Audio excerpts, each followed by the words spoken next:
Hello ළමයි කලින් video එකේදී අපි කතා කරා විදුලි රිණතාව මතක තබා ගන්නා කියන ක්‍රමයක්. අපි මේකදී බලමු විදුලි රිණතාව පාවිච්චි කරලා කොහොමද ඔක්සිකරණය කියවන්නේ කියලා ලේසියෙන්ම.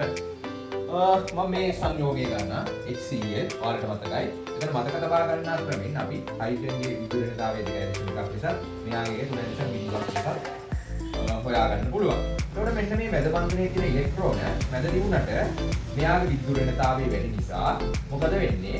මෙන්න මේ දිහාවට ඉලෙක්ට්‍රෝන වැඩි නැඹුරුවක් දක්වනවා. විදුලි රිණතාවය කියන්නේ ඉලෙක්ට්‍රෝන දැනීමේ හැකියාවට. එතකොට ක්ලෝරින් දිශාවට වැඩිපුර ඉලෙක්ට්‍රෝන නැඹුරු වෙන නිසා ක්ලෝරින් පවතින උදාසීන තත්ත්වයට වඩා එයාට මයිනස් ආරෝපණයක් ලැබෙනවා. මෙයාගෙන් ඉලෙක්ට්‍රෝන ඉවතට ඇදිලා යන නිසා මෙයාට ඩෙල්ටා ධනාංගයක් ලැබෙනවා.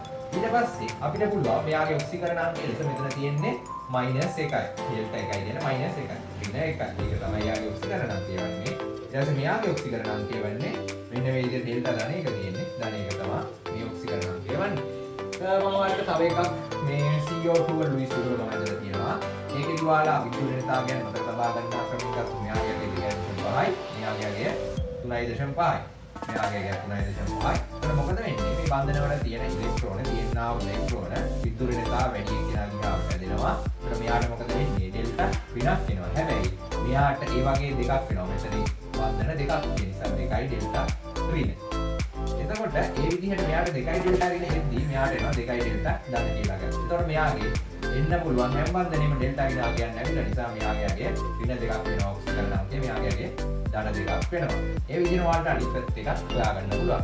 මම තව එකකට කියොත් ඇමෝනියා වලට කියොත් ඇමෝනියාගේ ගත්තොත් හයිඩ්‍රජන්ගේ 2.1යි නයිට්‍රජන්ගේ 3.0යි. එතකොට මේ බන්ධන වල ඉලෙක්ට්‍රෝන වලට තේරෙන විදිහට විදුලි රිණතාවය නිසා මොකද වෙන්නේ? නයිට්‍රජන් දිහාවට ඇදිලා තියෙනවා. මේ පැත්තට මේ විදිහට. එතකොට මොකද වෙන්නේ? මෙයාට බලන්න 1යි 2යි 3යි.